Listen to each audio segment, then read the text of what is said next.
સુરેન્દ્રનગર મહાનગરપાલિકાની ચૂંટણી અંતર્ગત કોંગ્રેસનું કમિટમેન્ટ જાહેર। મહાનગરપાલિકાની પ્રથમ વખત યોજાનારી ચૂંટણીમાં કોંગ્રેસ મૂળભૂત સુવિધાઓ લોકોને આપશે તેવું વચન આપ્યું। મહાનગરપાલિકામાં અઠવાડિયે એકવાર પાણી આવે છે, પરંતુ કોંગ્રેસની સરકાર આવે તો દરરોજ પાણી સપ્લાય કરવાનું વચન આપ્યું।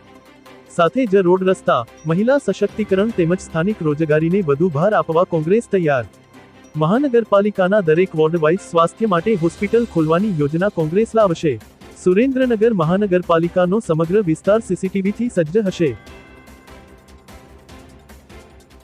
આજે સુરેન્દ્રનગર શહેર કોંગ્રેસ સમિતિ દ્વારા આજે સુરેન્દ્રનગર મહાનગરપાલિકાની જે આવનારી ઇલેક્શન છે એની માટેની સુરેન્દ્રનગરનો કમિટમેન્ટ માટેની એક આ જાહેરાત કોંગ્રેસે કરેલ છે। આ જાહેરાતની અંદર તમામ સુરેન્દ્રનગરમાં જે 30 વર્ષ ઉપરાંતથી જે ભારતીય જનતા પાર્ટીનું રાજ છે એ રાજમાં જે ભય, ભૂખ ને ભ્રષ્ટાચાર આજે ભયંકર પ્રકારમાં વ્યાપી રહ્યો છે, ત્યારે સુરેન્દ્રનગરની જે આવનારી દિવસોમાં સુરેન્દ્રનગર મહાનગરપાલિકામાં જો કોંગ્રેસની સરકાર બનશે તો કોંગ્રેસ ડંકાની ચોટ ઉપર આજે કમિટમેન્ટ આપે છે એ કમિટમેન્ટ તમામ અમે પાડીશું। આજે રોડ રસ્તા જે છે સુવિધા છે તમામ આપીશું। ત્યારે પાણી છે આજે 3 દિવસે 4 દિવસે આપે છે એ પણ પાણી અમે રોજે રોજ અડધો કલાક આપીશું અને શુદ્ધ પાણી આપીશું।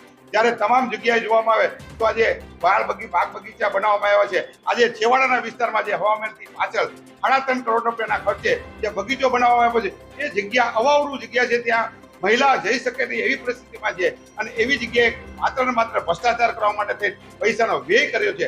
આજે જો તો આપણે ટાગોર બાગ છે એ કોર્ટની સામે છે એ 1.5 કરોડ રૂપિયાના ખર્ચે આજે રિનોવેશન કામ થઈ રહ્યું છે। આપ જોવામાં આવે તો માત્ર બાકડા ઉપર કલર અને નાના મોટા ખાલી રાઈડો મૂકી દેવામાં આવી છે અને 1.5 કરોડ રૂપિયા જેવાનો ભ્રષ્ટાચાર થયો છે। આજે કોંગ્રેસની સરકાર આવશે તો તમામ વિસ્તારોમાં તમામ વોર્ડમાં જે વ્યક્તિઓને સારી રીતે સુવિધા મળી શકે એની માટે થઈને તમામ વિસ્તારમાં બગીચા બનાવવામાં આવશે, સિનિયર સિટીઝનો માટે થઈને એની જગ્યા બનાવવામાં આવશે।